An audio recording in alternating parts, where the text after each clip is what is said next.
నిన్న అమరావతిలో వైఎస్ఆర్ కాంగ్రెస్ పార్టీ నాయకుల పైన దాడి ఘటన యావత్ రాష్ట్రం మొత్తం ఉలిక్కిపడేలా చేసిందంటానికి ఎటువంటి సంకోచం లేదు. ఎందుకంటే ఇక్కడ రెండు విధానంలో ఆలోచించాలి. ఒకటి, అమరావతిలో వైఎస్ఆర్ కాంగ్రెస్ పార్టీ నాయకుల పైన దాడి ఘటన చూసిన వాళ్ళు ఎవరైనా కానీ మొట్టమొదటి ఆలోచించేది ఇదేంటి, వెళ్తే ఎందుకు దాడి చేస్తున్నారు? అమరావతి ఏమన్నా పాకిస్తాన్లో ఉందా? అమరావతి ఏమైనా చైనాలో ఉందా? ఏం పాస్పోర్ట్ వీసాలు తీసుకెళ్లాలా? లేకపోతే వీళ్ళ సపరేట్ బౌండరీస్ ఏమైనా గీసుకున్నారా? మీరు ఇక్కడ రావడానికి లేదు అని చెప్పి ఎలా మాట్లాడతారు? ఎందుకు ఈ మాట అంటున్నా అంటే, నిన్న ముఖ్యమంత్రి గారు స్వయంగా ఈ మాట అన్నారు. ఎవరు వెళ్ళమన్నారు మిమ్మల్ని అక్కడికంట? ఎవరు వెళ్ళమనేది ఏంటండి? అమరావతి అనేది ఆంధ్రప్రదేశ్లో ఉంది, ఆంధ్రప్రదేశ్ అనేది భారతదేశంలో ఉంది. భారతదేశంలో ఎక్కడైనా, ఏ ప్రాంతంలో అయినా, ఏ ఊర్లో అయినా తిరిగే స్వేచ్ఛ భారతదేశ రాజ్యాంగం ప్రతి పౌరుడికి హక్కు అందించింది. ఇక రాష్ట్రంలో ఈ అమరావతి మాదే, మా ప్రయోజనాల కోసం కట్టుకుంటున్నాం అనే విధానంలో ముందుకెళ్తుంటే దాడులు చేయక ఏం చేస్తారు? అమరావతిలో జరుగుతున్న అన్యాయాలు ఒక ప్రతిపక్ష పార్టీ బయటపెట్టి పూర్తిస్థాయిలో ప్రభుత్వంపై ఒత్తిడి చేసి ఆ రైతులకు న్యాయం చేసే విధంగా పనిచేయాలని మేము పనిచేస్తూ ఉంటే, మీరు ఇలా దాడులు చేస్తూ ఉంటే, ఇక ఈ రాష్ట్రంలో అమరావతి అని ప్రజా రాజధాని ఎలా అవుద్ది? అందరి రాజధాని అని మీరు ఎందుకు భరోసా కల్పించలేకపోతున్నారు? క్లియర్గా మాట్లాడాలనుకుంటే, ఈ అమరావతి పైన పూర్తి స్థాయిలో ఇదిగో మేము రైతులు భూములు ఇచ్చాము, మా ప్రాంతం ఇది, మేము కష్టపడ్డాము, మా భూములన్నీ మేము సర్వస్వం కోల్పోయి ఆంధ్రప్రదేశ్ భవిష్యత్తు కోసం ఇచ్చేసాం అని రైతులుగా పేరు ఉన్న వాళ్ళందరూ మీరు చెప్తా ఉన్నారు కదా. మరి భవిష్యత్ అంతా ఆంధ్రప్రదేశ్లో ప్రతి ఒక్క పౌరుడు వాళ్ళ శ్రమ భవిష్యత్ అంతా తీసపోయి, వాళ్ళ శ్రమ దోపిడీ అనాలా, లేకపోతే శ్రమ ద్వారా వచ్చిన డబ్బు అనాలా, ఇది తీసపోయి అమరావతిలో పెడతా ఉన్నారు. మీరు చేసే ప్రతి రూపాయి అప్పు రాష్ట్ర ప్రజల మీదే భారం పడుతుంది. రాష్ట్ర ప్రజలే ఆ వడ్డీలు కానీ ఆశలు కానీ కట్టాలి. అంటే రాష్ట్రంలో ప్రతి ఒక్కరి శ్రమ తీసిపోయి అక్కడ పెడతా ఉన్నారు. మరి ఇప్పుడు ఇది అందరి రాజధాని అయింది కానీ కొందరు రాజధాని ఎందుకు అవుద్ది? అసలు దాడి ఎందుకు చేశారు? మీరు భూములు ఇచ్చారు అని మాట్లాడితే భూములు ఇచ్చితే దాడులు చేసేస్తారా? మరి ప్రతి ఒక్కరి శ్రమ అక్కడ పెడతా ఉన్నారు కదా, అమరావతిలో ప్రతి పౌరుడి శ్రమ. మరి ప్రతి ఒక్కరు ఇలా ఆలోచిస్తున్నారా? నిన్న దాడులు చేసిన వాళ్ళు కాదు, ఏదైతే ఆ బాధితులు ఉన్నారు చూడు, వాళ్ళు కూడా అక్కడ వాళ్ళ శ్రమ కూడా ఈ అమరావతిలో పడుతుంది. వాళ్ళ శ్రమ కూడా ఇప్పుడు నిన్న అటున్న నాయకులు కానీ, లేకపోతే వైఎస్ఆర్ కాంగ్రెస్ పార్టీ తరఫున వెళ్ళినటువంటి వ్యక్తులు ఎవరైతే ఉన్నారో ఆ వ్యక్తుల శ్రమ కూడా అమరావతిలో రూపాయి పడుద్ది. అంటే ఏ రకంగా మీరు చెప్పదలుచుకున్నారు? ఇక వెంకటకృష్ణ అంటాడు మరి దుర్మార్గం, అదే ఇంకా మామూలు దుర్మార్గం కాదు అసలు. ఈ తెలుగుదేశం పార్టీ గోండాలు నిజంగా చెప్పాలంటే వాళ్ళే నేను దాడి చేసింది.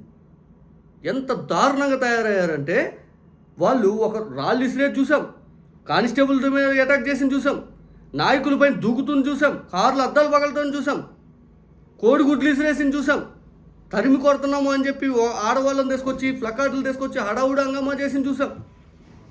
ఒక్క వీడియోలో వైఎస్ఆర్ కాంగ్రెస్ పార్టీ నాయకులు, వైఎస్ఆర్ కాంగ్రెస్ పార్టీ తరపున వెళ్ళిన వాళ్ళు ఎక్కడైనా రాళ్ళు వేసారా? ఏదైనా ఒక్క ఫుటేజ్ చూపించండి. వైఎస్ఆర్ కాంగ్రెస్ పార్టీ తరపున వెళ్ళిన వాళ్ళు ఎక్కడైనా కానీ ఎవరి మీద నెట్టుకునే ప్రయత్నం చేసి ఏదైనా చేశారా? పోలీసు వారు వచ్చి వైఎస్ఆర్ కాంగ్రెస్ పార్టీ నాయకుల్ని దోసుకుంటూ పోతున్నారు, ఆ రాళ్ళు వేసే వాళ్ళు కాదు. ఇంకా దారుణం ఏంటంటే, ఇంకా అసలు ఎట్లాంటి మహిళలను తీసుకొచ్చి దాడులు చేపించే ప్రయత్నం చేశారు. తీసుకొచ్చి దాడులు చేసే ప్రయత్నం చేశారు. అసలు ఇది ఎక్కడైనా చూసామా? ఇక తెలుగుదేశం పార్టీ లోకేష్ గారితో దిగినటువంటి ఫోటోలు కూడా బయట పెట్టాం మనం. ఎస్సీసీల అధ్యక్షుడు ఒక ఆయన, తర్వాత ఇంకో పదవి, మండల అధ్యక్షుడు అని ఇంకొకరు ఎవరో ఉన్నారు పదవి, ఇట్లాంటి ఆ పదవులు తాలూకు కూడా మేము బయట పెట్టాం. ఇంకా రైతులు అంటే ఎట్లా? తెలుగుదేశం పార్టీ వాళ్ళు దాడి చేశారు, రైతులు ఎవరు దాడి చేయరు. రైతులు ఎవరు అంత స్వచ్ఛందంగా వెళ్ళి రోడ్లెక్కి దాడులు చేసి అంతుంటే రైతులకి గిట్టుబాటు ధర రాక, లేకపోతే ప్రభుత్వం ఇవ్వాల్సిన పథకాలు అమలు చేయక ప్రతిసారి ఇబ్బంది పడతా అప్పులు పాల్పోయి ఆత్మహత్యలు చేసుకునే సిచ్యువేషన్ రైతులకు ఉండదు. రైతులకే ఆ విధంగా ఘర్షణ వాతావరణం ఎవరు చేయరు. రైతులు అనేవాడు ప్రజా రాజధాని కావాలని కోరుకుంటే, ఆ ప్రజా రాజధాని అందరిది కావాలి, మేము బాగుపడాలి, ఇక్కడ ప్రతి ఒక్కరు రావాలని కోరుకోవడం తప్పులేదు ఆ రైతులు అనేవాళ్ళు. కానీ నిన్న దాడి చేసి ముమ్మాటి తెలుగుదేశం పార్టీ వాళ్ళు. వెంకటకృష్ణ వైఎస్ఆర్ కాంగ్రెస్ పార్టీ వాళ్ళు దాడి చేశారంటారు, సిగ్గు ఎగ్గు లేదని అంటాడు. నీకుందా ముందు సిగ్గు? ఈ ఒళ్ళు పలుపు మాటలు కాదా కరెక్టే అనేది మాట్లాడటం? నీ ఆఫీస్లో రాధాకృష్ణ కూర్చొని వైఎస్ఆర్ కాంగ్రెస్ పార్టీ నాయకులపైన దుర్మార్గమైన మాటలు మాట్లాడితే నీ ఆఫీస్ ముందుకు వచ్చి ధర్నా చేయకూడదు, నిరసన కార్యక్రమం చేయకూడదు. దాడులు చేశారంటారు. లేదు ఒక్క ఫోటో చేయించు, ఏదైనా చెప్పి ఇసిరేసిందో, రాళ్ళు ఇసిరేసిందో, లేదా ఎక్కడైనా ఏ అద్దం పగల కొట్టారా, మీ ఆఫీస్లో దౌర్జన్యంగా వచ్చారా, ఒక్క ఫోటో అది చూపించవు.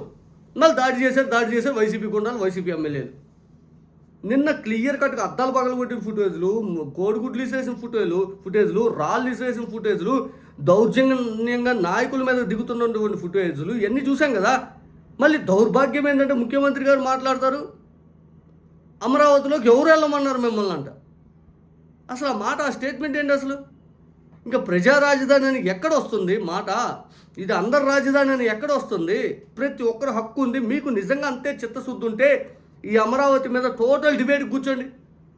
లేదు ఇది అందరి రాజధాని, మనందరం ఇట్లా ఉండాలి, మీరు వైఎస్ఆర్ కాంగ్రెస్ పార్టీ నాయకులారా మేము చెప్పదలుచుకున్నాం, మీరు ఇట్లా వెళ్ళండి, మేము ఇట్లా చేద్దాము, ఇట్లా ఉంది పరిస్థితి, మేము అడిగేది ఏంటో అంత అప్పులు విడిగా తెచ్చి అక్కడ పెట్టి పురిసే దోపిడీ జరుగుతూ ఉంది, అది టైం కాలయాపన జరుగుతూ ఉంది.